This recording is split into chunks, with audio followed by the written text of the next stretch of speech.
Bon après-midi à tous et bienvenue à cette rencontre du comité de dérogation pour la Ville d'Ottawa. Welcome everyone to this meeting of the Committee of Adjustment for Panel 1, Urban Area. We are a City of Ottawa quasi-tribunal that holds public hearings to consider Planning Act applications, including minor variances and consents to sever, and in the case of today's agenda, permissions as well. So our hearings are back to being in person for the most part. However, the committee can enable remote participation by video conferencing when requested by registered speakers. Just note, you are being live streamed on YouTube, and there is a video that then gets archived onto the city's website, the Committee of Adjustment website. So you can also access the agenda for today. My name is Anne Tremblay, and I'll be chairing the hearing. And with me are my fellow panel members. In person with me, I have Member Blatherwick, Member Coakley, Member Keklikan, and online we have Member Lecuyer. In terms of procedures, the hearings will unfold as follows. You saw there's very few items on the agenda today. We will try and go in essentially the order of the applications before us, but we'll hear the adjournments first. Then the panel members do note that we've reviewed all of the materials related to the applications before us today, including the planning reports and any submissions in support or in opposition to the proposal. Today we'll hear oral submissions from anyone who has an interest in any of the applications. As part of the statutory public notification requirements, each applicant is required to post a sign on the property in question before the hearing, and they're also required to confirm in writing that they've done so. We have all of the statutory declarations for the applications today, so we have no issue there. The panel may ask for a brief presentation on an application, followed by questions for the applicant and questions to city staff. Then we open it up to the public, get your issues down on paper and address those in the order that they are essentially provided to us. The applicant has the burden of proof and will have an opportunity to make final comments in reply. Please address your comments to me as the chair, starting with your name and spelling if necessary. So I do have a speakers list. If you're on my speakers list, I do not need that information, just introduce yourself. But if you're not on my speakers list, whether you're in person or online, I will need your name and your municipal address, and I may need you to spell your family name. At the end of the hearing on an application, the panel can either make an oral decision or we can reserve our decision. In the latter case, the committee's decision will not be delivered during the course of the hearing. We will make the decision today, but we will not deliver it as I've said, during the course of the hearing. In all cases, and within 10 days, the Committee of Adjustment sends an official written decision and the reasons for our decision to all participants and anyone who has requested a copy of that decision. So now we can go to our matters of business. First thing, any declarations of conflict of interest for anything on our agenda or any of the other panels before us from the panel members? Ms. Lecuyer? Yes, for yesterday, panel 2, there was an application on Blair Towers. My husband's employer leases space at this address and he works at that address. All right, thank you very much. With that, then we can go to withdrawals or adjournment requests. We have no withdrawals, but we would like to speak to Mr. Yelkotze on 173 Henderson, if you would, please. Oh, yeah, that's right. So, Mr. Yelkotze, just on a matter of business, have a seat. We'll get back to you in just a moment. We do want to adopt the minutes of December 13th, which I forgot. So are we good with the minutes that we had? I'm not seeing any opposition. So with that, then we'll consider the minutes adopted by the panel. Thank you. Thank you very much, Member Coakley, for that. All right, back to you, Mr. Yelkotze. The reason why we've called you down is because we had a long discussion about this. What you're essentially asking the panel to do is to convert your minor variance application to a permission application on the floor, which is not something we are prepared to do. So we went back to the staff's comments on this, and the staff essentially gave two options. So either reapply under a permission application or amend your existing minor variance application. And I can't remember exactly what the wording is, but to be honest, that's what we'd like to do, is to give you that option. We'd like to adjourn sine die and have you come back. The question would, I guess, would be adjourning sine die. Is it a possibility that we can adjourn to the next hearing? Because certainly I can have our, I'm assuming you're not asking for a recirculation. Absolutely need a recirculation. If it's a permission application, it needs to be recirculated. If you're adding or modifying a minor variance to the existing application, it's a recirculation. So we're in a recirculation in both cases anyway.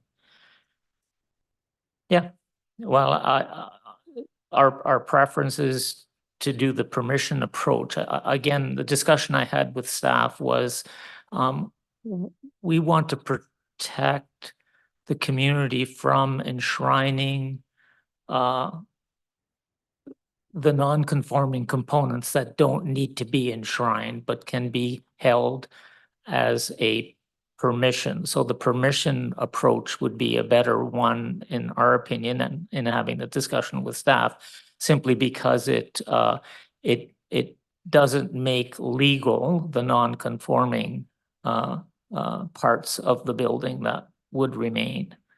And from that perspective, it doesn't permit the owner of the property to redevelop the property using the variance approach that they've been approved, because variances run then with the building. So I see sort of pros and cons to both approaches, but Yeah. that's your call at the end of the day. The only thing I'm going to ask you to do, if you could, is ensure that you have some public consultation on that, just to ensure that everyone's aware that there is either a change in the application, the type of application, or in terms of the minor variances being requested. So if you could do that, that would be appreciated. Otherwise, any questions about the adjournment sine die? Yes, Mr. Blatherwick.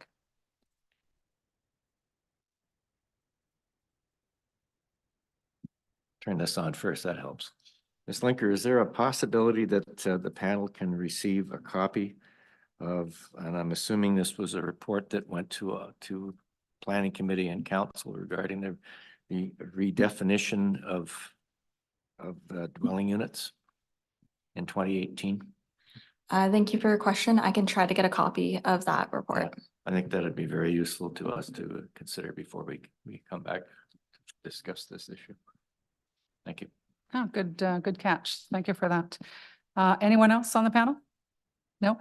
Is there anyone in the audience who would like to speak either for or against to the adjournment sine die on this application? Not too many people in attendance overall. So good luck, Mr. Yalkotsi, and we'll see you back in probably a couple of months. Thank you, Chair and panel. Thanks.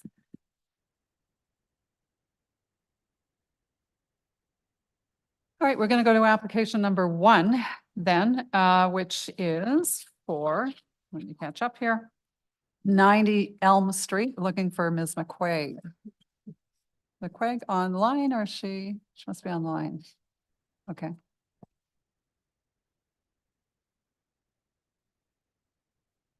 Hello, good afternoon. Good afternoon. I think what we'd like is maybe just a really quick presentation from you in terms of what it is that you're doing. And then we'll maybe ask questions and we'll go from there. Sounds good. If the committee coordinator can share my presentation, but I will sort of brief it down a little bit. Next slide, please. So the subject site is located on the south side of Elm Street, east of Preston Street. Next slide, please. Current designation is neighborhood with an evolving overlay in the downtown core transect, and the current zoning is R4UB. Next slide, please. We have both sort of a bird's eye view and then some street images of the subject site. Current lot width is 8.8 meters. And the total lot area is 266.8 square meters. Next slide, please. This just shows the subject site within the overall context. Next slide, please. The proposal is to demolish the existing 2.5-story building and to construct a 4-unit, 3-story low-rise apartment. There will be 4 bike parking spaces. All setbacks are being met. All landscaping requirements are being met. There's no provided parking, and the rear mature tree, which you can see on the aerials is quite big, is being protected. Next slide, please. This is a depiction of the subject low-rise apartment that is going to be constructed. Next slide, please. This is an elevation from the street to demonstrate what it will look like. Next slide, please. And the requested variances we are here today to ask for is a reduced lot area for the low-rise apartment of 266.8 square meters, whereas the requirement in the bylaw for a low-rise apartment is currently 300 square meters. And also to permit a reduced lot width of 8.8 meters, whereas the zoning bylaw requires a minimum lot width of 10 meters for a low-rise apartment. Next slide, please. We've gone through a review of the 4 tests in the Planning Act. We've determined that the variances are considered to be minor, as the lot is still sufficiently sized to accommodate the 4-unit low-rise apartment, as all setbacks and landscaping areas are met.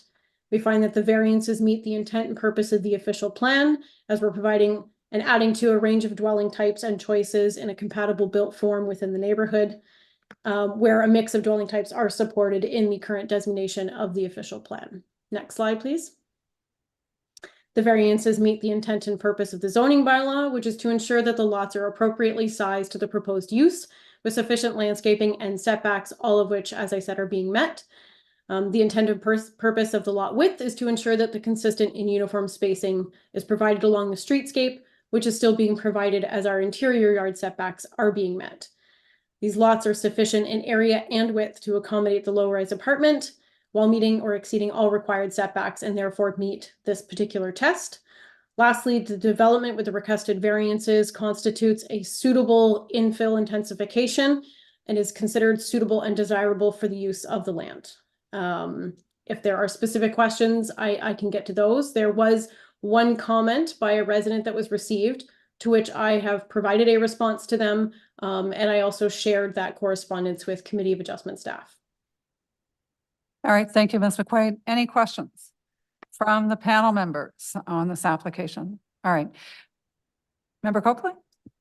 Excuse me, Chair. Not a question, more just a comment. On page 9 of 27 in your document, you say the proposed development meets all zoning performance standards and only requires zoning relief for lot area and lot width. Given this, elevations or renders are not required submission items. They have, however, been provided as informational components only and are not to be tied to a Committee of Adjustment decision. I would suggest to you that's not your statement to make. It's up to us to decide whether we tie things to our decision or not. You might not want them tied to it, but so be it. But I do take objection to the statement in your document and would prefer not to see things like that in the future. Acknowledged. It's been something that I've seen in other instances where discussion amongst planners and other times at committee where in instances where the variances are only for lot area and lot width, the elevations weren't tied because they weren't subject to the variance itself. But I accept your comment and I'll make note of that in the future. It's an interesting one. You're right. In practice, in the past, we have typically not tied to plans. What we're finding, though, is that the nature of the applications today are much different. So we're seeing far more intensification. So we're rethinking a little bit what we should be doing in that regard. So, and I can't tell you what we're going to do quite yet, but we are noticing a real difference in terms of the nature of the applications. So. Through you, Madam Chair, if I can just add one final comment. So long as the nature of tying the decision to the plans is still in the narrative of being loosely tied as previous applications, so that if there are minor adjustments to an elevation for either materiality or some minor details, that there is that flexibility once they get to the building permit stage. That's exactly the type of thing that we would take into consideration. So thank you for that. All right, so if there's no other questions then from the panel, I just have one quick one, Ms. McQuaig, if you can tell me a little bit about the public consultation that you undertook? The owner of the subject site met with a few of their neighbors and we posted the sign, and as the particular variances we were seeking were for lot area and lot width and not for the sort of resulting built form. We didn't take extensive public consultation, but once we did receive comments, I was very immediate in my response in addressing those comments. Did you share any of the designs with the neighbors? That's what I'm trying. I believe the initial design was shared by the owner of the subject site. All right. Okay. Thank you. That's good. Nothing else? Before I go to the public now, I don't have anybody on my speakers list, but is there anyone in the audience or at home or in the office, online, that would like to speak to this application one way or the other? I am not seeing anything. All right. So on this one, members of the panel, I think we can move to a decision on this. So I'd be looking for all those in favor. So all right, so what I'll do, just so there's a clarification, Ms. McQuaig, we're not going to tie it to plans, but we'd like to tie it to the 4 units in this case. So if we find in favor of your application, we'll tie it to the 4 units, but not to plans. If possible, can we confirm through Ms. Planner, Ms. Linker, if that makes sense for the 4 units? And I have no objection to it, just from a procedural perspective. I know 4 units is the minimum for a low rise. Low rise is the performance standards we are reviewing against, so it all sort of ties in and makes sense. But I just want to make sure from a procedural building permit review that a variance can be tied to a number of units in a plan. All right, so I think the request, and this is in the planning report, if you've seen it, is to just ensure that there is clarity around what it is that we're deciding upon, as opposed to a low-rise apartment building with over 8 units, which has different performance standards. So the recommendation was made to the panel that if we clarify that it's 4 units in the decision, then there'll be no confusion. That's fine. Ms. Linker, did I interpret that correctly? Thank you, Madam Chair. My comment again was just to confirm that a low-rise apartment building with over 8 units would be subject to different performance standards. And in the review, we just looked at things like bicycle parking, which would be a certain number of spaces per unit. And so that was for 4 units in this case. But if they are still able to provide sufficient bike parking for a low-rise apartment building with 8 units, they would be subject to the same lot width or lot area performance standards that they're asking for today. And as long as they're meeting the rest of the zoning bylaw provisions, staff wouldn't have any concerns with that. All right, so just the decision then will read that it's 4 units that we're talking about for that clarity. Agreed, Ms. McQuaid? In response to Ms. Linker's comments, I think what she's saying, I think she simply clarified in her report that the proposal was for 4 units, but that the performance standards apply for essentially, 4 to, I guess, just under 8 units.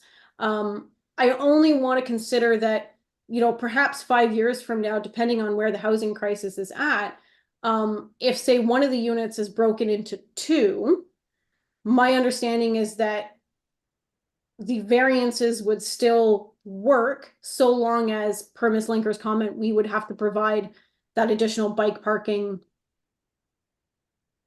All right, so Ms. Linker, I do have a question for you then. Are you telling us then, because if we're talking about the performance standards only change if it is a low-rise apartment with over, not equal to, but over, so 9+ units, is that correct?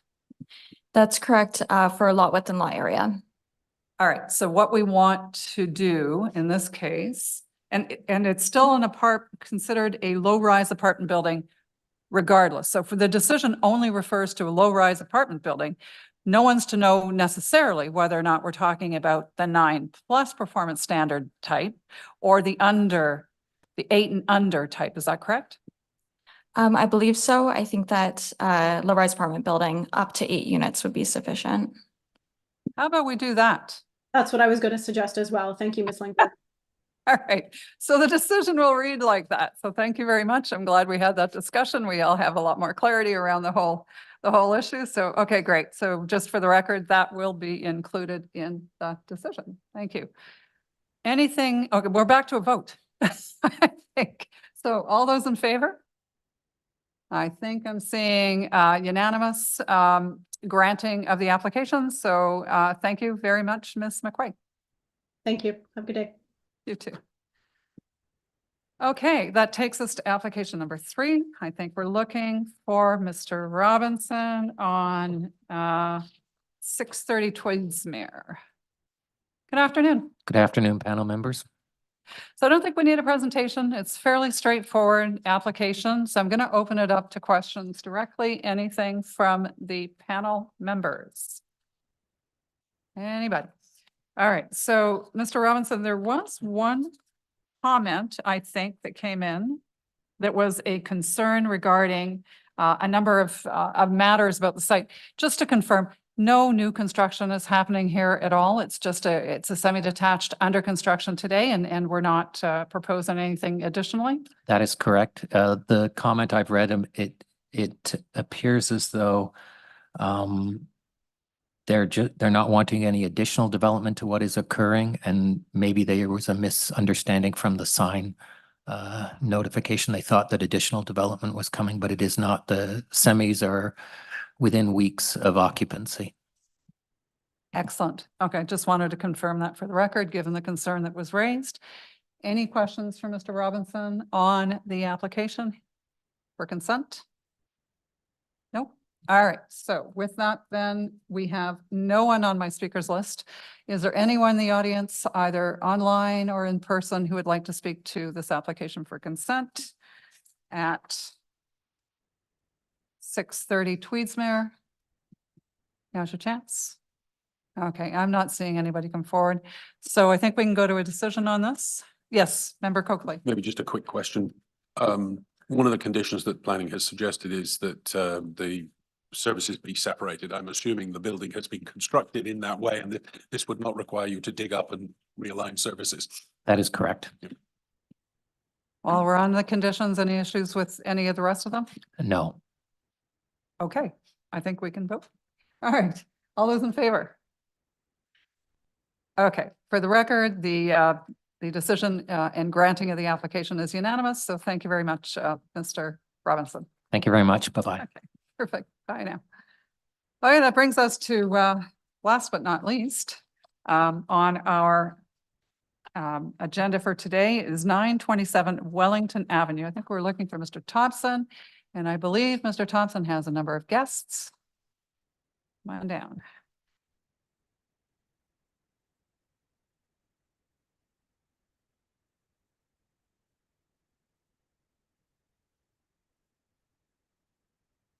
You have a cold virus. Okay. All right. So what I'd like is, Mr. Thompson, if you could introduce your guests, and then we will need the municipal addresses for the record as well. And then I'll come back. You can tell me who's going, we need a presentation today. You can tell me who's going to take the lead on the presentation, and we'll go from there. Thank you, Madam Chair. So yes, my name is Adam Thompson. I'm a planner with Novatech. With me is Murray Chown, Director of Planning at Novatech, and Mr. Michael Paulowin, who is our client's solicitor on this matter. I will be taking the lead on the presentation, followed by Mr. Paulowin, and Mr. Chown can follow up. All right. So I take it you already have a PowerPoint presentation ready to go? We do, yes. Okay, so there's a number of items that the panel specifically wants to hear about. And so the first is really provision of evidence to be able to demonstrate the continuous use of the legal nonconforming originally. So the one that was approved, or not approved, but that was in place, I guess, up until 2016 or 2017. We also want to essentially hear what was undertaken in terms of public consultation. And we also want to know what other remedies to this issue that you've considered, including as doing a zoning bylaw amendment. So why was that not contemplated as part of the decision to come before us with a permission application? So with that, I'm looking for a presentation. You can add it to your presentation. All right. Okay, go ahead. Certainly. Thank you.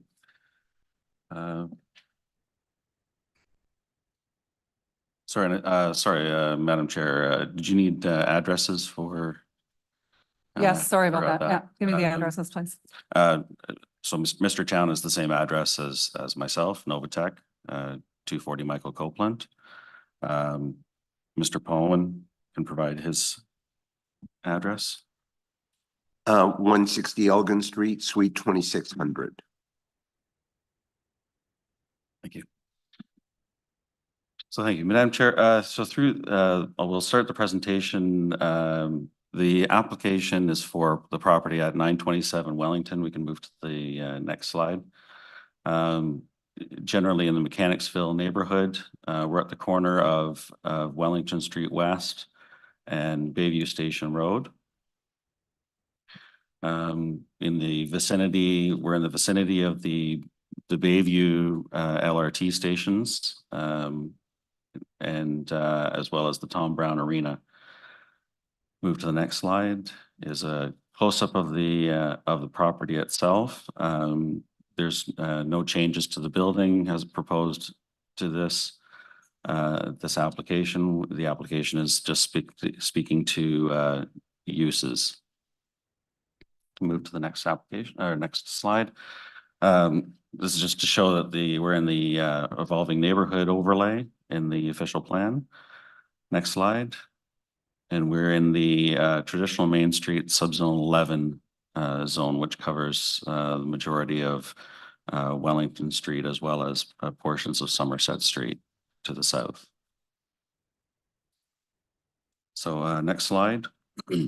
So the requested permission application is to seek to change the original legally non-conforming use, which was an automobile service station, to a similar non-conforming use. And we've adjusted the language on this yesterday to be more reflective of the actual operation. So it's being the retail of and leasing, rental and sales of light construction equipment and contractor supply, repairs and maintenance. Next slide. So we'll get into, this is a slide from 1991 that demonstrates or shows that at one time this was an automobile service station, including what appears to be gas pumps along Bayview Station Road. The next slide is a street view taken from 2007. And this shows the existing use at the time was an automobile service station. In this photo, the gas pumps have been taken out. And at this time, the use was legally non-conforming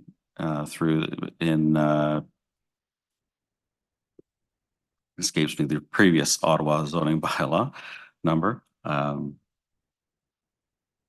And we can go to the next slide to show that use has continued up to this one was 2016. So where that use continued up to that period. It was shortly just after this photo was taken that this operator left the premises, and our client was looking for a new tenant after that point. Madam Chair, if I could interject at this point. If you look to the letter that I sent to the committee in August, on the first page, it deals with the issue of background. The Pentuso Automotive, who was the operator of the automobile retail, unilaterally left the property in July of 2016, basically pulling a midnight move. The property was listed for lease. I should say that led to litigation against Pentuso Automotive. The property was immediately listed for lease in August of 2016. A letter of intent was signed on January the 3rd, 2017, and a lease executed on February the 28th, 2017. The case law on the issue of legal non-conforming rights does not require continuous operation. What it requires is intent to continue non-conforming uses. And indeed, in bylaw 2008-250, the City of Ottawa attempted to limit that time period to 2 years of no more than 2 years of continuous, non-continuous use. The Ontario Land Tribunal, actually the OMB at the time, supported then by the Divisional Court on Appeal, threw those time limits out and said that continuous use is a question of fact and a question of intent, which is what the cases on legal non-conforming rights have said since the 40s. So that is well-established law. Clearly, the listing a month after Pantuso left, and then the process that led to a new lease, in fact, established that intention clearly, and that has been a position accepted by the City of Ottawa in the past. Thank you. Just a quick question then, Mr. Paulwin, if intent is all that needs to be demonstrated, what's the criteria for the demonstration of intent based on the OMB decision that you read? I'll answer that with a story. A number of years ago, I was dealing with Mr. Mark in the city's legal department, and we had basically the very same thing. And I showed him the advertisements that had been placed in the newspaper about the continuation of the non-conforming use. And his answer was, okay, I agree. But if I ever see that this was marketed for another use, for a complying use, then I take back my agreement. So the City of Ottawa has agreed with this position in the past. I give you only that one, but there have been many others. So what I think would be helpful for the panel is to truly understand what if continuous use, the intention of continuous use is what's really the metric to be applied.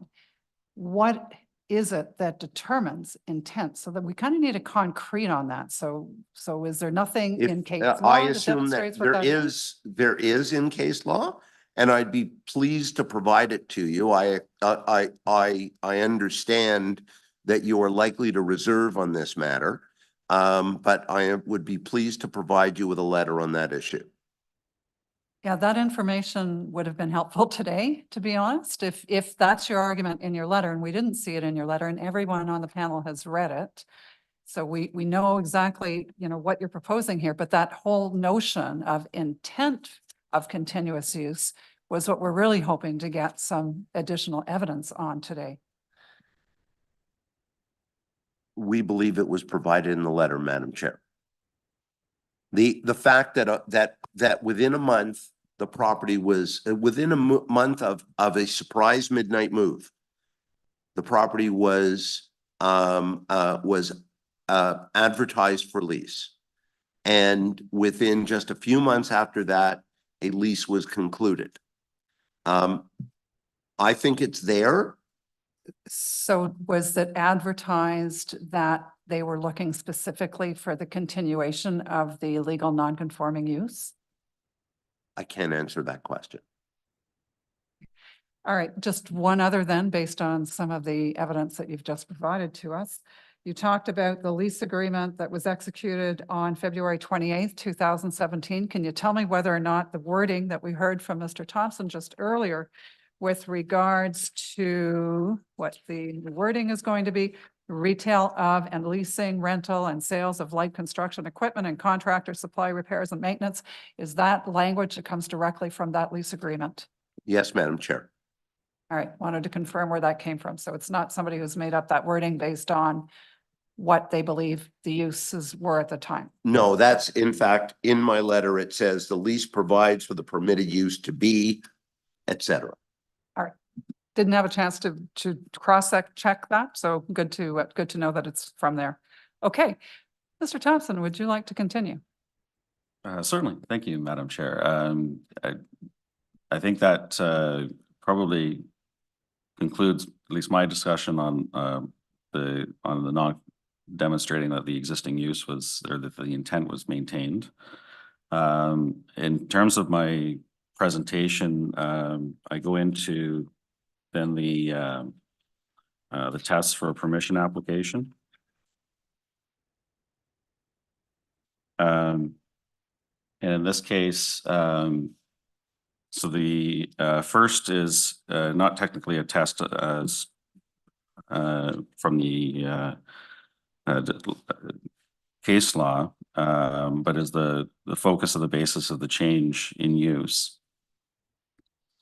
So the characteristics of an automobile service station, I think we're mostly familiar with. Sounds of impact guns, potential odors from vehicles, noise from mechanical work. The converting this use to well, summarizes light construction equipment, results in a similar operation, similar. The business itself uses the service bays to service various pieces of equipment, including their mini shovels, mini excavators, generators, things like that. The fact too that they've been able to incorporate the building into their business, I think also just in itself demonstrates that the use works for the site, and that it is similar to the automobile service station in how it's functioning. Again, the second test is to the next slide, is similar speaking to impacts to the neighborhood. Noise, odors, and traffic would all be very similar to an automobile service station with minimal traffic coming in and out, occasional deliveries with, if it was an automobile service station, it would be tow trucks and flatbeds. In this case, it's the same type of delivery vehicles, flatbeds and towing vehicles.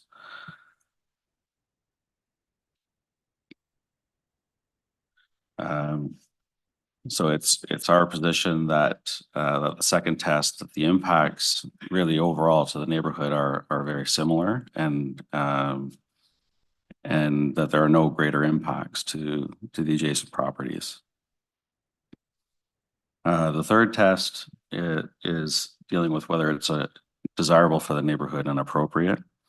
As part of my analysis for this, I consider the fact that this business is located approximately 2 kilometers from what is essentially the downtown core of Ottawa, which provides a unique opportunity to provide this type of service and this type of business to not just construction projects, but also for building maintenance.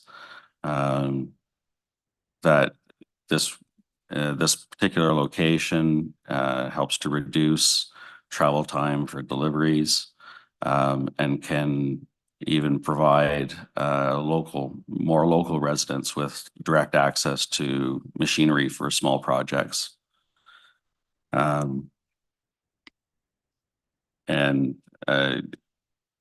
on on that basis, we do find that it's appropriate.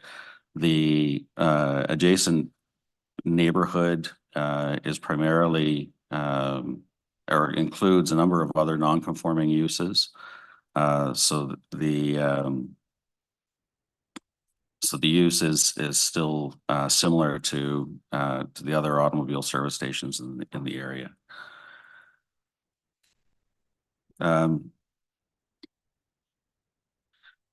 That's it for my slides. Just with respect to public consultation. Well, we did not, this application's been ongoing for some time, so the community association has been aware, and we've been keeping them in the loop with the application, as well as any residents that have commented through the period.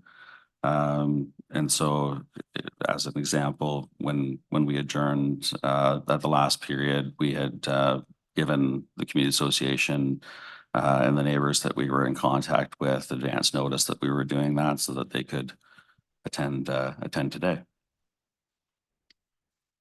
And then lastly, in terms of other remedies, we did early on obviously contemplate what other options we could be seeking in this case, whether it be a zoning amendment or other, whether that be a zoning amendment that would be permanent but anyway, the zoning amendment route, I think, would be not inappropriate in this case, as the use is not going to be isn't it necessarily intended to be permanent. The ultimate goal, I think, for this property is that it would be developed at some point in the future. And so a zoning to bring this use into the zoning bylaw would make it sort of more permanent than it needs to be. The permission application itself can just recognize the fact that it's legally non-conforming, and it can be tied to this specific use, rather than allowing perhaps other uses to be brought in if it was through a zoning bylaw amendment.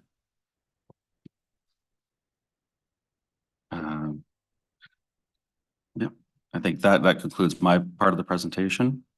All right. Is any Mr. Chown or Mr. Paulin, would you like to add to the presentation at this point? Yes, Madam Chair, thank you.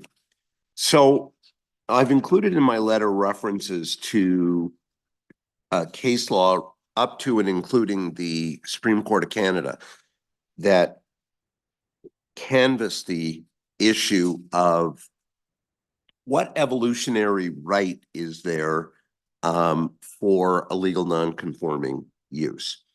The bottom line is that it's quite broad. And really the only thing that stands in the way is a question of neighborhood effects.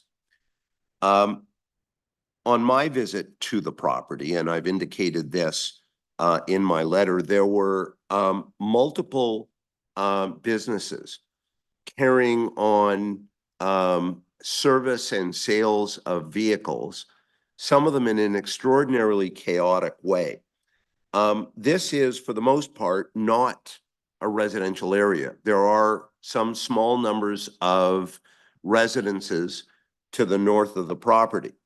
But you know, the first comment from the Hintonburg Community Association pointed to a community design plan. The cases on legal non-conforming uses are clear. OPs don't matter, zoning bylaws don't matter, CDPs don't matter. What is a question is, what is the additional impact? And we would submit that once the committee understands that, in fact, these are light equipment uses, okay? And they are not heavy. You're not, if you go there, you're never going to see a giant power shovel or a giant crane. You're just not going to see them because that's not what they're allowed to do even under their lease. So it's and by the way, it does not meet the definition of what is what the bylaw refers to as a heavy vehicle. There is no definition for heavy equipment. Heavy vehicle means a commercial motor vehicle is defined in the Highway Traffic Act. Goes on from there. The definition of a commercial motor vehicle in the Highway Traffic Act and in the regulation interpreting it all refers to a vehicle. These are not vehicles. That's found in Ontario Regulation 199 of 07. And basically deal with very large vehicles, including buses and tow trucks having a gross weight or registered gross weight of not more than 4,500 kilograms. An ambulance, a fire apparatus, a hearse, a casket wagon, or a motorhome. It goes on from there, but basically all of them relate to vehicles. So it's not heavy vehicles. They're not in the business of leasing vehicles.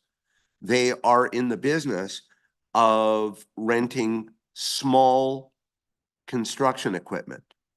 And the example that I used in a conversation about this just a few days ago was there are many things that can be called construction equipment, but a shovel would not be defined as heavy equipment or a heavy vehicle. These are bigger than a shovel.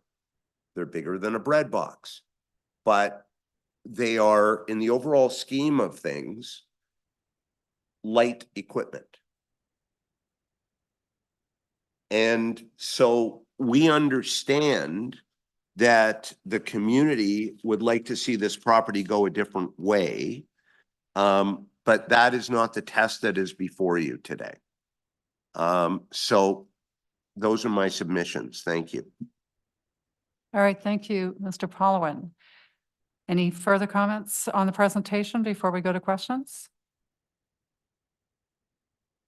All right, so with that, then I'm going to open it up to committee members. Anyone want to start on this? Yes, Member Kicklicken, please. Thank you, Madam Chair. Thank you, Mr. Thompson, for your presentation. In there, you mentioned, I think the message I got from the presentation, the main message is that the effects or the features of the existing site are similar to or the same as the preceding use on that site. So therefore, there's no, as Mr. Polwin mentioned, additional impact on the community. So are you saying in the presentation that the cumulative impact is not existent? Like there is no added effect to the community? Yeah, through you, Madam Chair, that is our submission. As Mr. Polwin even mentioned in his site visit, noises and operations coming from other businesses in that area are similar in nature to the noises and operation of this new particular business. Okay. In fact, as you can see from some of the air photos, a lot of this is a very urban area and very built up. So storage is challenging. You can see from on the opposite side of Wellington Street West, a lot of those sites are just packed full of vehicles because they just don't have space. So you do end up with, the same visual impact, same noise impact. Okay. Just a supplementary question, if I may. There were a number of suppositions in your presentation that claim no additional traffic and so on. Is there any tangible evidence or data that you have that can support those claims? Through you, Madam Chair, that would be sort of, I guess, my empirical knowledge of the operation of a automobile service station versus what I know of this business, where they I think probably the primary difference would be an automobile service station would people would be bringing their vehicles in. Really, in this, a lot of this operation is they're moving the equipment out and out in the morning and back in the evening or something like that. So, but otherwise, there's still just that back and forth that you would normally get with an automobile service station as well. Thank you. If I can just add to that. No, actually, There's just one point, anticipating a comment from the community. There were references in the materials to flatbed trucks. Those trucks are not leased by the tenant. Those are in fact delivery trucks of the tenant that it uses to move the equipment around, as mentioned by Mr. Thompson. all right, Member Decaye, go ahead, please. Thank you, Madam Chair. So I guess on a similar vein to Member Keklikan, I was looking at whether any kind of studies or any kind of evidence you have about decibel level, because we received a number of comments from the public on that it's not similar in noise, it's not similar. So I'm just trying to balance if, taking your word for it versus additional evidence, decibel studies, or anything else that would provide that. Madam Chair, no, there were no noise studies done as part of this application. Okay, and as a follow-up, you mentioned that this is a benefit to the community because of having access to these types of equipment. Is there any other study that was done that maps out, the type of business that is operating here and why this needs to be in this and why it's valuable for this location and the impact on that for the community? Through you, Madam Chair, no, we didn't do any market analysis on this for this business. Yeah. Great. And I have one more last question, Madam Chair, if I could. You mentioned in your application about there's future development, and that was kind of why you didn't go through the zoning bylaw route, as it too permanent. But in your verbal comments today, I noted that it sounded like there was future development at some point. So could you clarify whether there is a plan to redevelop this site and with like a certain date, or is this just presumed? Lastly, so through you, Madam Chair, the property has been purchased for an investment for the future, but there are no immediate plans for development at this time.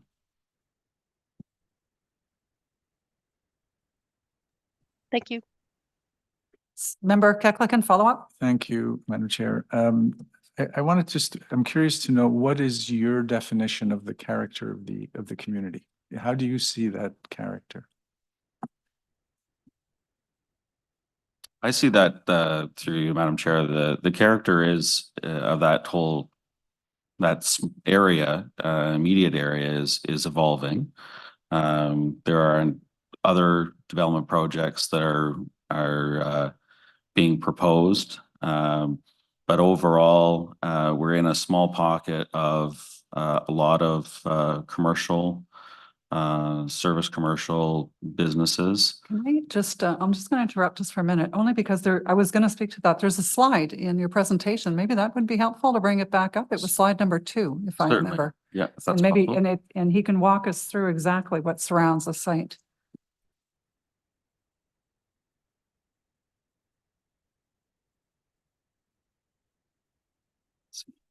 Yeah, this should be I helpful. think there's one that's actually zooms out a little bit more than that. Or, The previous one to this? this one, the other one zooms in closer. Oh, so is that the most zoomed out one is this one? Yeah, Okay, yeah. all right. And this is about a 200 or 300 meter radius. So as you can see, so the properties that are to the south, essentially between our property and Somerset Street to the west are primarily commercial. A lot of them are non-conforming. The existing automobile service centers there are also non-conforming. Somerset Street West, of course, is a commercial corridor. To the east, we have a planned unit development in amongst the rest of the area, and then beyond that is the LRT Trillium line north-south. To the north is Tom Brown Arena, which provides some parkland and open space. And then really to the north of that is a lot of former vacant, former industrial lands that are going to be eventually also developed if the official plan comes to fruition. Thank you. The residential component is mainly north of the site, Armstrong, and west of Bayview Station Road. Mhm. And I think you mentioned that this site in particular would be in the longer term redeveloped. We're in close proximity to the LRT stations, so I can imagine the desire will be there. Right. Thank you. Any other questions? Member Copeland? Yeah, I'm afraid I've got a few and they're kind of interlinked. I get up until 216, no problem. I get that tenant walks out overnight, you need to scramble and do something. And I get that that takes a little while to resolve. So I'm kind of with you all the way through until you sign the lease in February 2017. That's where my problems start, quite frankly.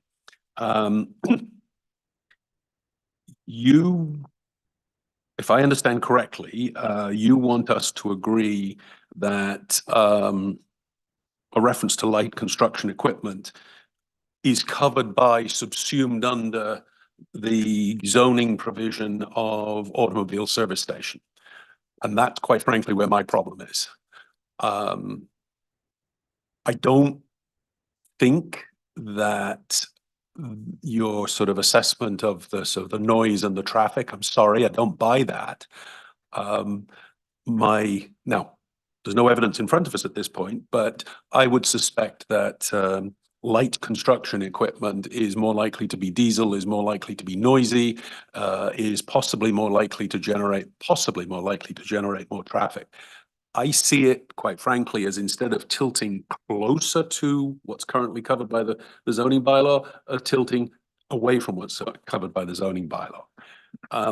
And in that respect, I would actually draw your attention to your own statement on page 6 of 7 in your document and ask, somebody to kind of explain it away for me, where you say the construction and maintenance equipment being rented from the current non-conforming use is caught under this definition, which refers back to the definition on the previous page of commercial motor vehicle, which according to Mr. Polloway, the definition of automobile service station under the bylaw specifically denies commercial vehicles coverage under that definition. And so you say, as the equipment is generally considered construction equipment.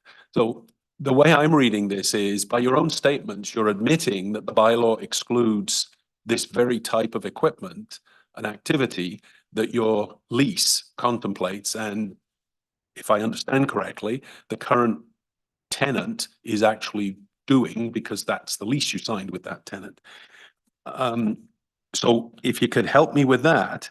And then I guess The other question I would have is it seems that this application before us was triggered by the notice of violation that was provided to you in January 2021. You don't have to, but I would be fascinated to know how that unfolded, because clearly somebody in bylaw services felt that you were in violation of the bylaw. And I would have thought that you probably would have tried to use a legal non-conforming defense in the notice of violation. And I'm going to assume, because you're here, that that was unsuccessful. And if that is unsuccessful, then that, to my mind, signals, not proves, I grant, but signals that maybe indeed you are in violation of the bylaw. So what would you like to say to any of that? If I may, Member Coakley. First, what I would say to you is, as I spoke to previously, these are not commercial motor vehicles. They don't meet the definition in the bylaw or in the Highway Traffic Act. They're not commercial motor vehicles because, among other things, they A, don't weigh enough, and B, are not vehicles. What I would say to you is the decision of the Supreme Court of Canada in St. Romuald dealing with the question of neighborhood effects, okay, says the following. When activities that are ancillary or closely related to the pre-existing use are added, the court must balance the landowner's interest against the community interest, taking into account A, the degree to which the pre-existing use, that, by the way, this is all found at the top of page 3 of my letter, the degree to which the pre-existing use clashes with surrounding uses, B, the degree of remoteness of the new activity of the pre-existing use, and C, the aggravated neighborhood effects of the new activity. Neighborhood effects must be established by evidence. Now, at the end of the day, Mr. Thompson's already answered the questions of what studies are not here. I would respond saying the Supreme Court of Canada has said that if there are allegations of aggravated neighborhood effects, it is not for the applicant to prove a negative, but indeed for those claiming that there are aggravated effects to prove that there are. Nothing that I have seen in the materials submitted.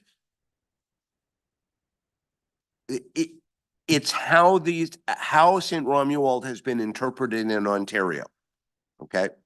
And the mere allegation, or indeed the mere apprehension of neighborhood effects, is not sufficient.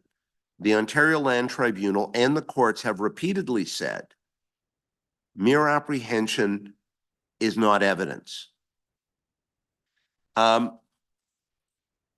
As to what did or did not happen with respect to the notice of violation, I can't answer the question, but I will speak to one fact. It has been my experience that the City of Ottawa issues notices of violation based on a single complaint. They're not based on independent investigation. They are based on a single complaint. You don't need 10 and you don't need 100. One complaint will be enough for the city to issue a notice of violation. I was not engaged to deal with that notice of violation, so I can't tell you what happened with it. Fair enough. If you weren't engaged, so follow on. If you weren't engaged, you can't provide any information on it. I have made complaints to the City of Ottawa on bylaw infringements in the past, and they have got back to me and said, no, there is no bylaw infringement. We're not following this. So, you know, you've got your evidence, I've got mine. In terms of the sort of the legal tests in front of us, though, as Madam Chair indicated at the outset, the burden of proof is on the applicant to satisfy us that the tests are met. So there may not be, and we haven't heard from the community yet, there may not be any evidence, solid evidence of a negative effect. But I don't think we can simply accept that because you don't think there's a positive, you don't think there's one, that constitutes positive evidence of no effect. I would also go back to, again, your own document here, where, I'll read the two paragraphs. The bylaw further states that a heavy vehicle is defined as a commercial motor vehicle as defined in the Highway Traffic Act, as amended or reenacted from time to time, includes a bus and any other passenger motor vehicle with capacity for more than 10 passengers, fire apparatus, road building machine, or farm vehicle as defined in that act, and you've underlined it, all other types of construction equipment, but excludes a motor vehicle. So even if the Highway Traffic Act does not define construction equipment as being a heavy, by definition, a commercial motor vehicle, it is defined by your own statement as a heavy vehicle. And your lease prohibits use of heavy vehicle, servicing heavy vehicles. You're limiting it to light vehicles. So arguably, your tenant is in violation of the lease. You can't have it both ways. Member Coakley, I guess I would say two things. First, as I said earlier, there are no vehicles here. And second, as I also said earlier, a shovel is construction equipment. So clearly a line needs to be drawn somewhere because the city in its bylaw has been perhaps broader than they wanted to be.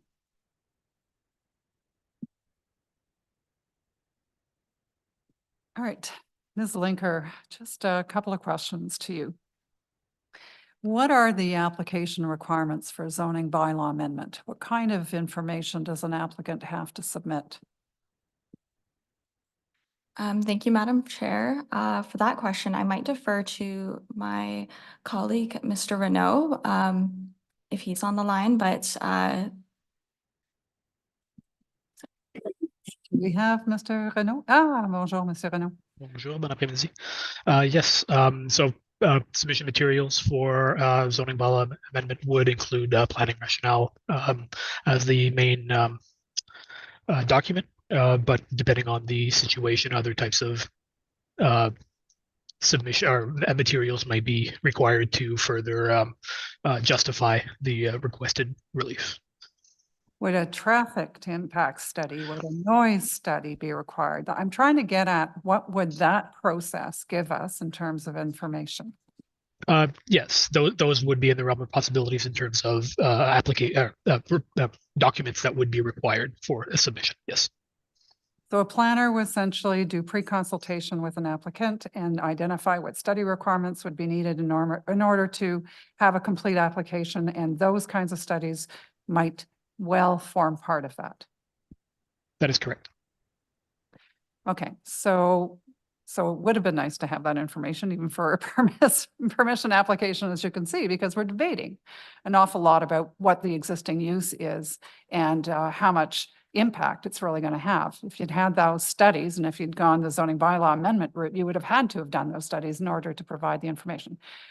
I just have one other question then for Ms. Linker, and where was I going with this? Just bear with me. Zoning bylaw application. Oh, yes. Okay. So I'm having some trouble with understanding if in fact what's under the lease is supposedly more or less in keeping with the automotive service station legal nonconformity in terms of what we have right now.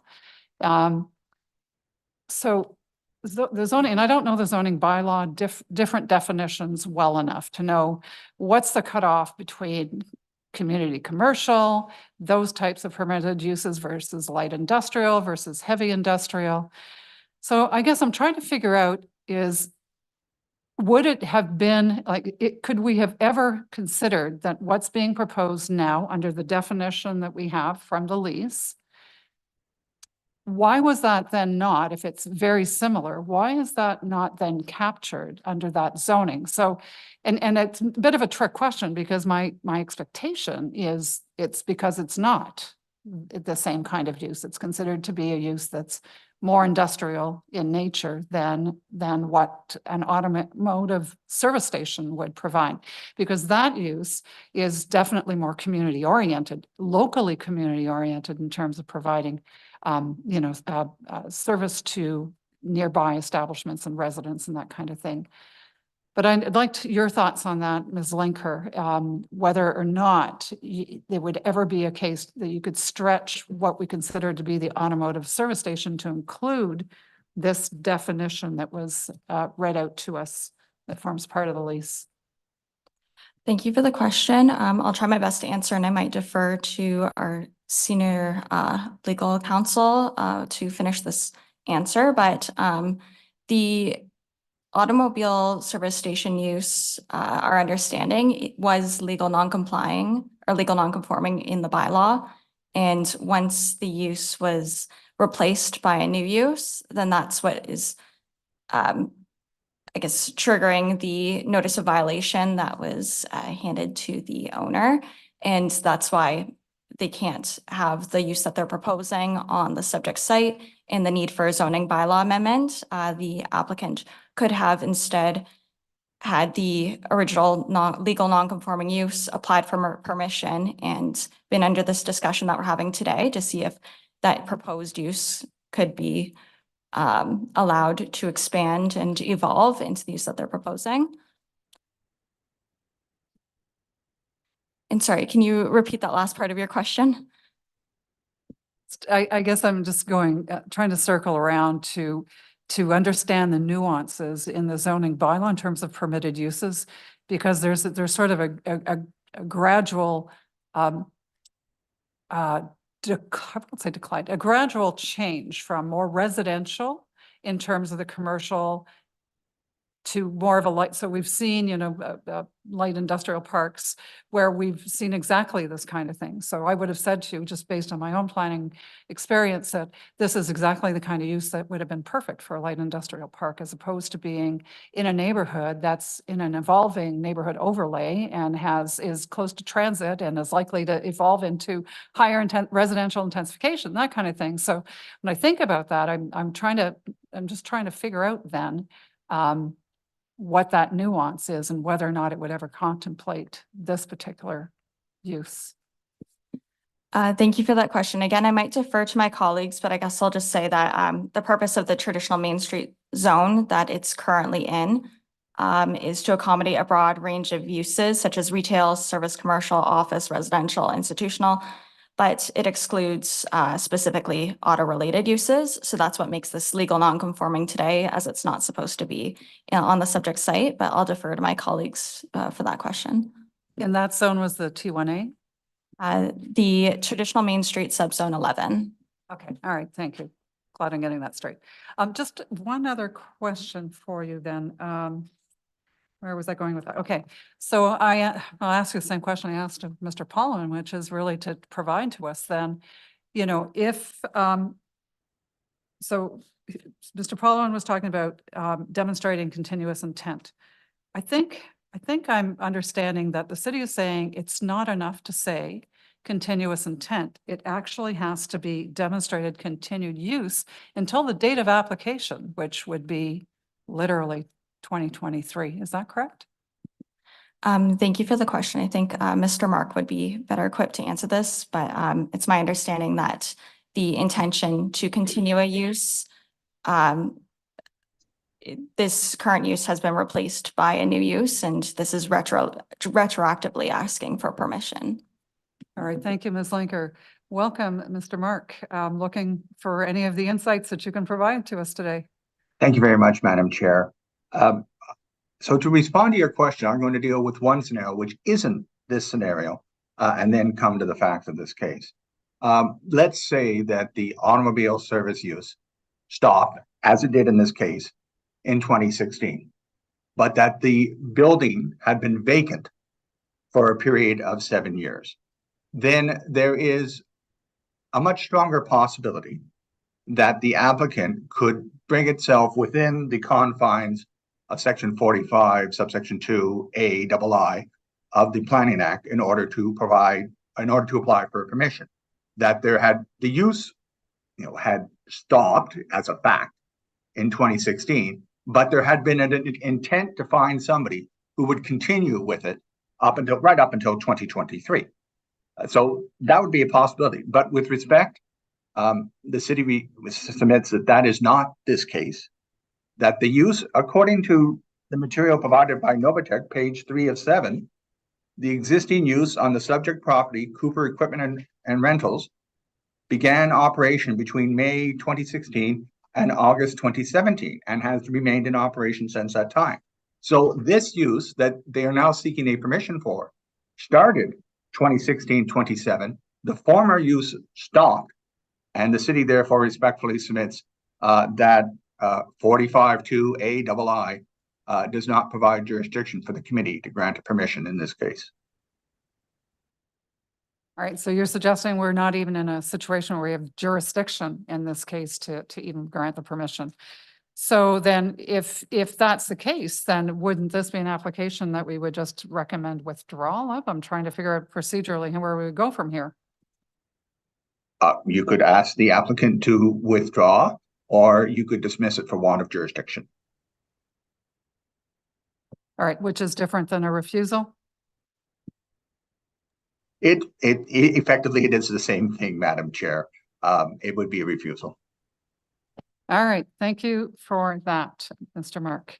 Any questions for Mr. Mark from the committee? Yes, Member Coakley. Well, perhaps if I could, I mean, I'll be honest, I don't fully agree with Mr. Pollowin that a shovel is construction equipment and that kind of clinches the matter. But I equally accept that if this was a place that was simply selling shovels, that the issues might be slightly different to us. But does the city have a view, I mean, in terms of struggling with this one, at what point does construction equipment become caught by the Highway Traffic Act? Like a shovel clearly isn't. When does something that is used in the course of construction move from being like a shovel that clearly the Highway Traffic Act doesn't apply to, into something that from this point onwards, arguably, the Highway Traffic Act does apply? Okay, so Madam Chair, this is why I have difficulty with that particular approach being taken by the applicants in this case. If they're arguing that their use is essentially the same as was in place prior to August 2016, then the correct option for them, in my opinion, is not to come before the committee for permission, but to challenge the notice of violation in court on the basis of the St. Reynolds case, where it was held that going from a country and western bar to an adult entertainment parlor was the same use. That is the approach that they should take, that one is subsumed amongst the other. In this case, they've come to the committee for a permission from a automobile service station to a heavy vehicle and construction use. And for that, they have to meet 45-2 II, and you've heard my submissions as why they're not eligible under that provision. All right, thank you. Okay. Well, in that case, oh, yes, go ahead, Member Blathwood. Sorry, didn't see you there. I'm glad you're here today, Ms. Linker. I was going to ask you about the purposes of the TM zone, but you've already advised the committee. It's clear to me that in the TM zone, auto-related uses are not permitted. And that's why automobile service stations are no longer a permitted use in the zone. However, the applicant has now redefined the use of their property to retail and leasing, rental and sales of light construction equipment and contractor supply repairs and maintenance. Is that an auto-related use, Ms. Linker? Thank you for the question. I'm not sure if it's appropriate to answer that question in this forum. I think that would be a better question as a zoning bylaw amendment, which would have different sort of review than a permission application. No, I'm just simply asking you whether that's an auto-related use. I Yes or no? didn't see a definition of the proposed use in the zoning bylaw and didn't have a chance to look up the definition otherwise. I think this is going back a little bit to what I was getting at as well, is whether or not somehow this was deemed to be in the like category to the auto. So whether or not it's a vehicle, you know, service station, are the uses like enough to sort of fall within that bucket? And I think the answer is no, from what I've been understanding about that. So, okay. Any other questions, Member Lodwick? Okay. Any, Member Coakley? Sorry, just because I, was somewhat dismissive of what Mr. Poloin said a couple of minutes ago. I mean, I don't take it that you are submitting to us, Mr. Poloin, that what goes on in this piece of land now is the sale of shovels. I mean, I take the point that a shovel isn't a vehicle, and I get that.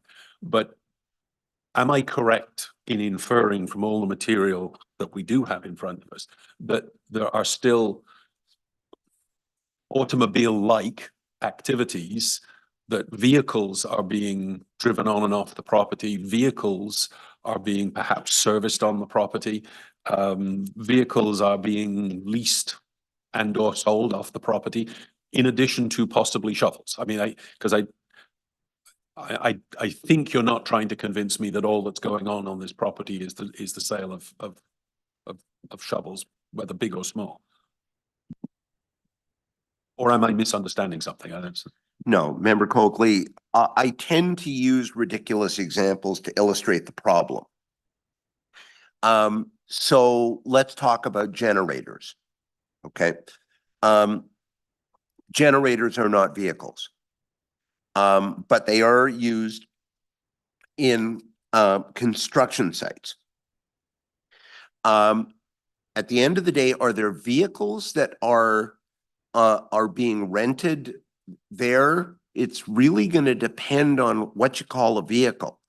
So I always get made fun of when I try as a white collar city boy to describe the kinds of equipment one might see. But I had a bunch of renovation done in my backyard this year, and they used what are they called? Yeah, a Bobcat. Okay. If a Bobcat is a vehicle, then yes, it's a vehicle. Is it a heavy vehicle? No, it's not. Probably weighs about the same as my car does. And are there vehicles going on and off the site? I already spoke to that. Yes, there are flatbed trucks that the operator uses to deliver the equipment to wherever the renter needs it, needs to use it. At the end of the day, I'll say two things. First of all, my friend is completely incorrect when he suggests that the application needs to be made coterminous with the change in the use. That's not what the case law says. And the other is, it needn't be the same operation.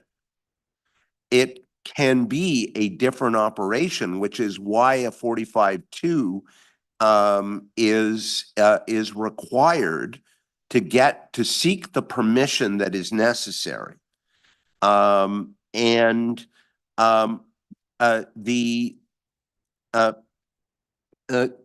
bottom line is that the legislature saw fit to allow what the St. Romuald decision talks about as evolution of non-conforming rights. And St. Romuald's been upheld in courts in Ontario. It was a Quebec decision. And so Was there a non-conforming use there? Absolutely there was. Has it evolved? Absolutely it has. It need not be you need not have to say, well, you were selling Chryslers and now you're selling Pontiacs. I hope that answers your question. Mr. Paulin, can you tell me why, in fact, the owner, or maybe Mr. Chown or Mr. Thompson, you can help, why did they not fight the notice of violation?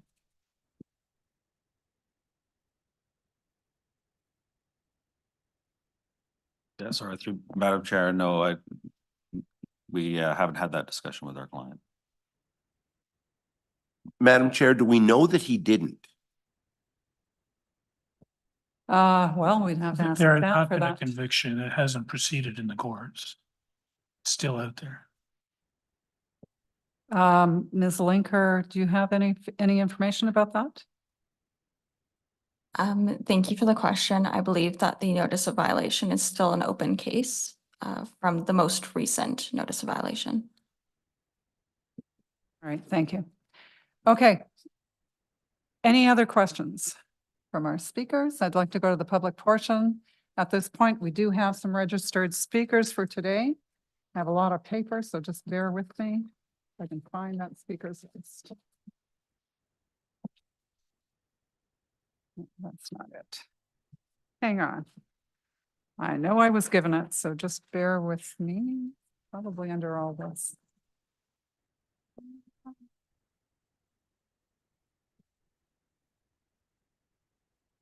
All right.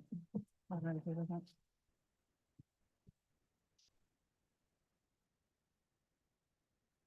All right, it seems to, have you got it? Those are the ones that, all right, so, okay.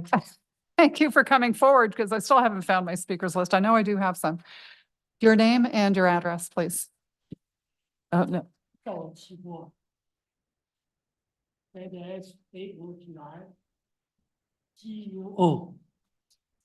Sorry, can I ask you? my address is 152 Bayview Station Road. All right, thank you. So you've got 5 minutes, so the floor is yours.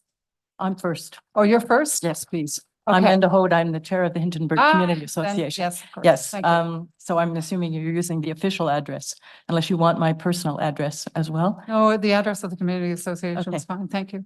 Thanks. We have this all timed and the presentation, the slides are all integrated, so we have to go in the right order.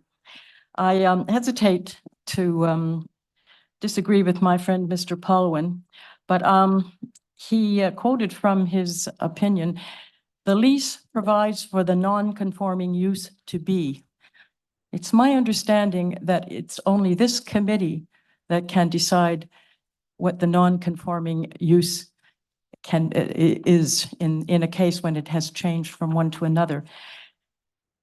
And that certainly would be the position of the community association. However, to get to the meat of the matter, since that is, I guess, going to be part of your discussion afterwards, we feel that it doesn't really matter what words are used to describe the current use for which the applicant is seeking permission.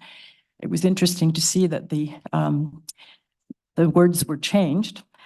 The community association submits that the current use is not similar to the use rendered non-conforming when the 1998 bylaw was passed. Would you have the first slide, please? There it is. That is the non-conforming use as of 1998. And can we have the second slide, please? This is the non-conforming use that is on the site today. And you can see what things are parked on the site. They are not the same as the automobiles that used to come to the service station.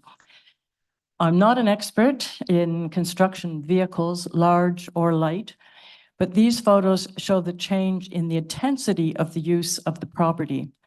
The company website offers the following types of equipment for rent, which must be moved on and off the property: aerial lifts, compressors, excavators, generators, compaction machines. They may not all be there at this moment, but all have been there at some time or another. We have the next slide, please.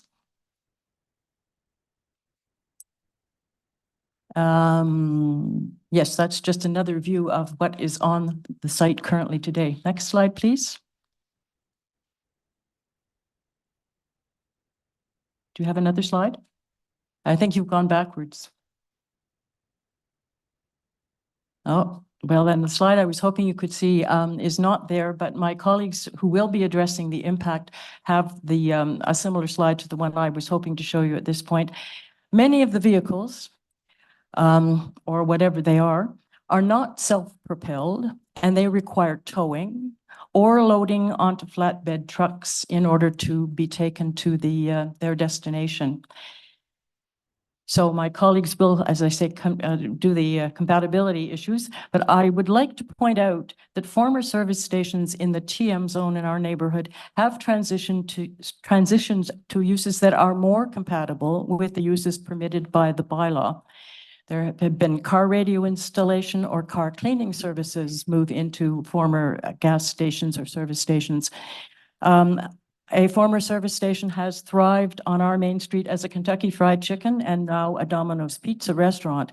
Other automobile-related uses very close to this site, such as used car sale lots, have successfully added uses such as restaurants to liven up and make the automotive use a little less obvious.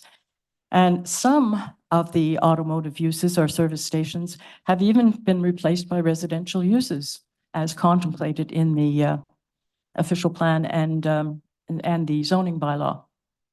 Those are my submissions. Thank you, Ms. Hode, and thank you so much for those photos. Those are actually, that picture's worth 1,000 words, so thank you for that. I appreciate it. All right, so I did find my speakers list, finally, that's good. And I did receive many from others, so thank you for the assistance. It's Guo? Yes. Yes, Mr. Guo, the floor is yours. Go ahead, please. Okay. Good afternoon, the chair, madam, and the panel members. Thank you for giving me a chance to speak for myself. What I experienced, I tell you that other thing, I'm not an English speaker, but I try to express myself. First, the pollution is bad after the Groupe rented this place. In the summer, I even couldn't open the window. They use some vehicles use diesel, some other chemicals. It smells so bad, especially when the blow to my office. Second, the big noise. The worst thing is the road paving rollers. They have two. One is smaller, one is huge, exactly like the road paving. So when it's on, my whole building, the windows, doors vibrate. It's very bad. And the third thing is they have a dangerous component, chemicals. They store the propane tank beside my building. And how close my building is to the fence, I measured exactly 7 meters, very close. I'm a very narrow lane way. So when the generator, the road paving roller is on, the building's like that. And not only that, beside, I don't know how to judge its heavy equipment, but beside the generator, roller, and they have vibrators.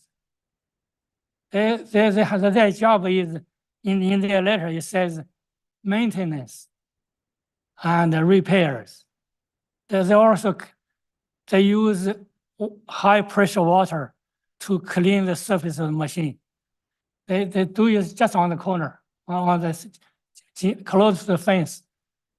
Half of my laneway, the front part is totally wet every day for a while. And I never try to talk to them. I don't know what to do. And the propane is inflammatory. It's just on the corner. I have a business there, acupuncture clinic.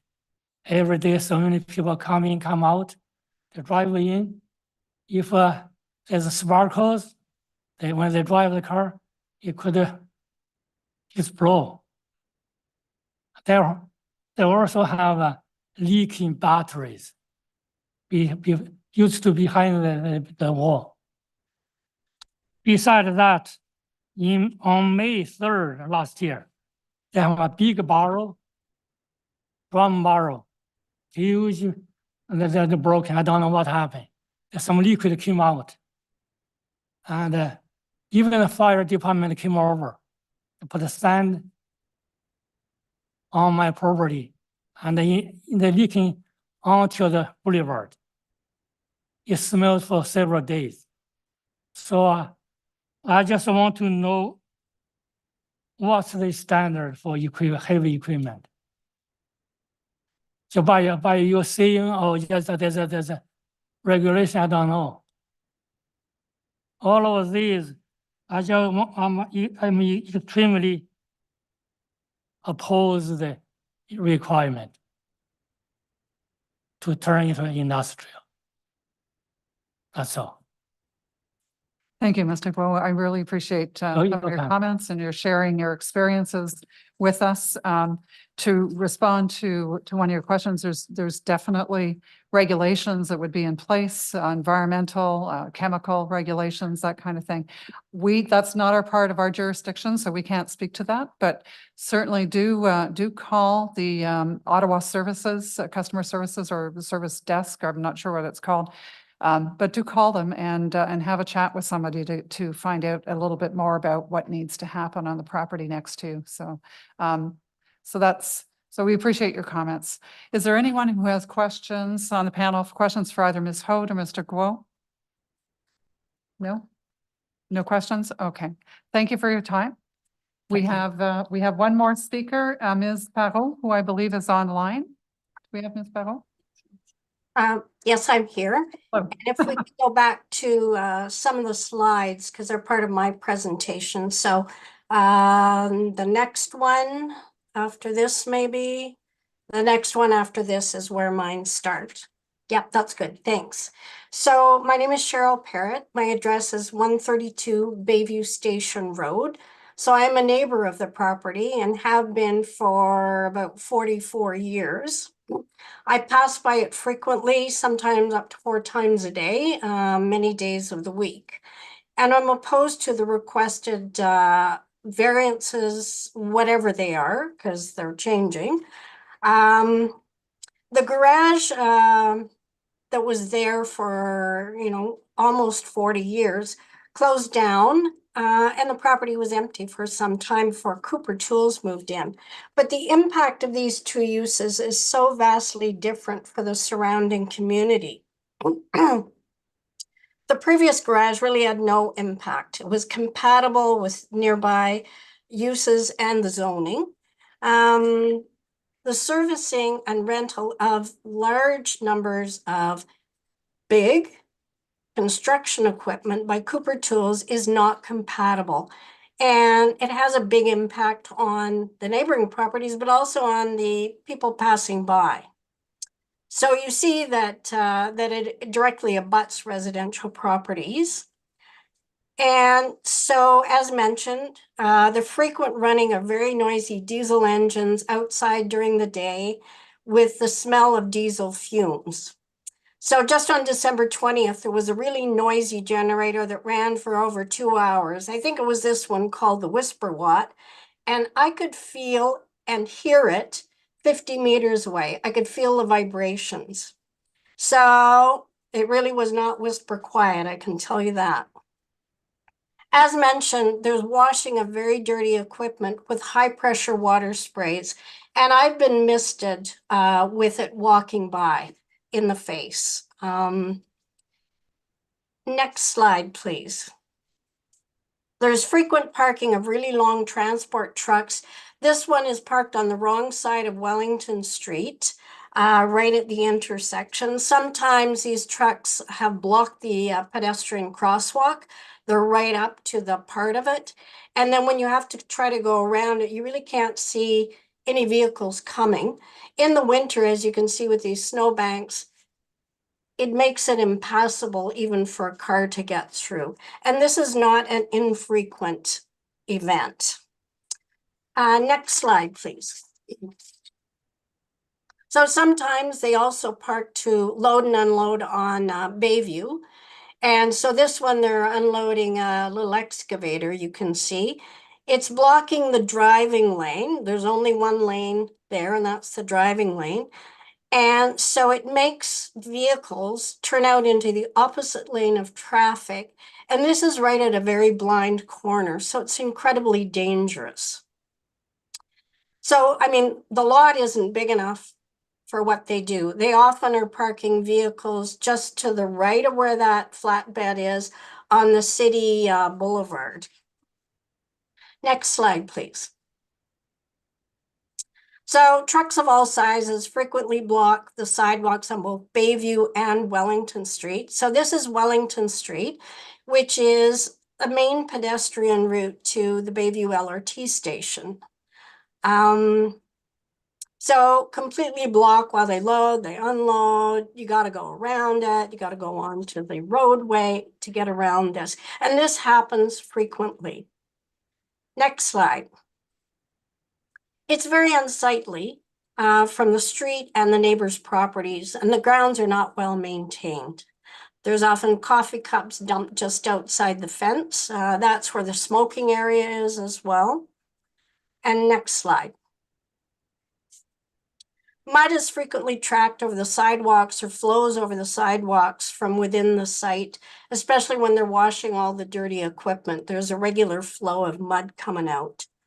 And you can see from this photo that some of the pieces of construction and building equipment are not tiny little vehicles. They're really quite large. So this is a completely different use. It is an industrial use, and it's not compatible with the abutting residential uses or the traditional main street. The noise is different. It is really noisy compared to an automotive garage. The odors, have you heard, are different. Sometimes those diesel engines are running for 2 hours. The traffic generation is different. You've got, instead of cars, you got these big trucks and all this equipment loading, unloading, blocking the sidewalks. The impact is different than the other sites that are around that were mentioned. So I submit that this variance request does not conform to the general intent of the zoning bylaw. It's not minor in nature. It's not desirable or appropriate, and it has a huge impact. So it should be in an industrial zone property, not on a traditional main street. Thank you. Thank you, Ms. Parrott. Any questions from our members? No? All right, thank you. I'm going to make just a general call out at this point. Is there anyone in the audience, either in person or online, who would like to address the committee on the application at 297 Wellington? Okay, I'm not seeing anybody come forward. So at this point, I'd like to give, go ahead, Member Cookley. No, I apologize, but something has popped into my mind, and I wonder if the city solicitor is still online, Mr. Mark. I am, Madam Chair. So, Mr. Mark, I was just reviewing the notes or the memo that you submitted, and I just want to understand your position. And depending on what you say to the question, it may, it may be appropriate to give Mr. Pollerman the opportunity to respond as well. You are suggesting, if I understand correctly, that you say we don't have jurisdiction. Whether jurisdiction is quite the right terminology, we can argue later. But that you're basically saying that we can't agree to this request because the legal non-conforming use that I think we all acknowledge as an auto repair shop ceased, and you provide two dates, possibly either May 2016 and August 2017. I fully understand that point. What I want to understand a little bit better is, let us assume for the sake of the argument, and without the committee having decided at this point, let us assume for the sake of the argument that we are collectively of the view that the current use is sufficiently compatible with the previous use, that it does move closer to the current bylaw. Are you saying that even in that circumstance, are you saying the only point in time at which this sort of application could be entertained would have been back in 2016, 2017, at the point at which a change in use was being contemplated? Or do you feel that if we were to come to the conclusion that the current use is, for want of a better term, acceptable, that the passage of time is then irrelevant?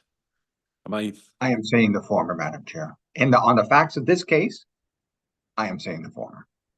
That it was in 2016, 2017. It's not clear when it ceased and was replaced. It really is the replacement that takes, with respect, takes us out of the intent cases. Okay, I think we need to decide amongst ourselves whether we agree with you on whether this does replace. I'm trying to get a sense of, so maybe if I use it this way, you reference the bar case where a bar existed in one capacity, there was one type of bar and they changed the nature of the bar to another type, and a bar is still a bar. So in a situation like that, is it the point at which the change takes place regardless that the application has to be made, or can it be made subsequently when the complaint is raised? What is different about the Saint Renaud case is that I don't know what the legal equivalent of a permission is under Quebec law, but they didn't need a permission. It was held to be the same legal non-conforming use. And again, if that's what the applicant's position is, then they should challenge notice violation. Here they're coming before you for a permission, and in that case, it is the replacement date that takes them outside the ability to get a permission under 45(2)(a)(ii). Does Mr. Pye, on that narrow point, I believe we ought to maybe let Mr. Pye. So we're going to allow, what we're going to do is give the applicant and the agents an opportunity to rebut on all points that they've heard. So there's been submissions by the public. I'm sure there's things that Mr. Thompson and Mr. Chan may want to talk about. And then, of course, we can get Mr. Pollowan to speak to some of the more legal issues on this. So but this is really just a rebuttal. As you know, gentlemen, at this point, we're looking for you to hit on the points that have been made. And then after that, I think we're going to have the information that we need. So who wants to start off? Mr. Chow? So we're going to be extremely brief, Madam Chair. I think that Mr. Thompson and Mr. Pollowan have laid out our position on the permission application that's before you. We don't have any further comments to make, but I appreciate giving Mr. Pollowan one last chance to respond to the question presented by your member and the response from Mr. Mark. Thank you. Thank you, Mr. Chown. Thank you, Madam Chair. My friend, Mr. Mark, will certainly understand when I say he and I regularly disagree on matters of law. What I would say to you is that it is self-evident in this case that he is incorrect. And the reason that it is self-evident is because, and I have probably looked at more non-conforming use cases than anybody in the province of Ontario, is that they inevitably end up before the Ontario Land Tribunal or its predecessors in precisely this situation. Somebody changes the use, either a small amount or a great amount. A municipality takes issue with it.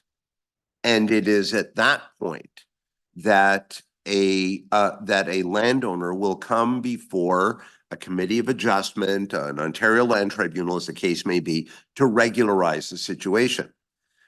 That is the order in which this goes almost inevitably.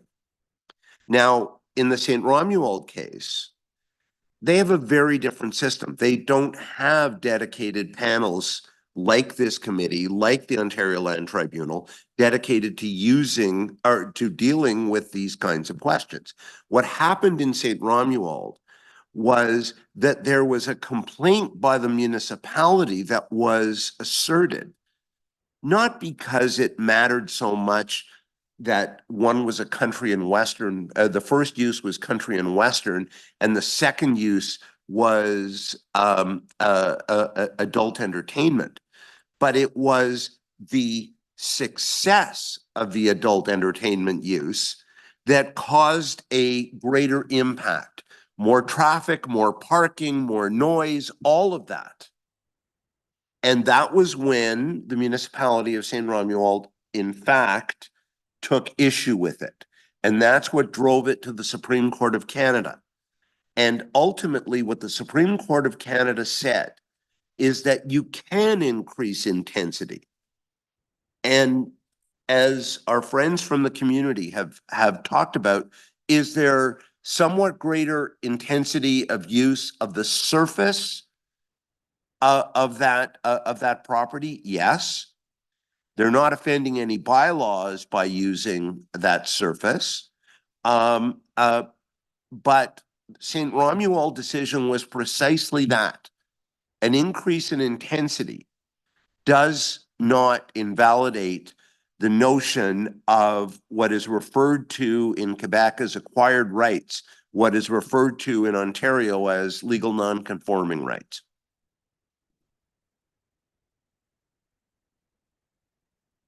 All right, thank you, Mr. Pollowan. Well, if that then concludes your comments to the committee, sorry, on this application, I'd like to thank you for your time. We knew this was going to be full of, I guess, not controversy, but I guess issues that we'd have to work through. So thank you for taking the time to provide that information to us. As I think, Mr. Pollowan, you correctly identified at the outset, we are going to reserve on this one, as you might imagine. But that said, you will get the decision in due course. So again, thank you and have a great afternoon. All right, thank you. With that, an adjournment, we're good. All right, so for the record, we are adjourned.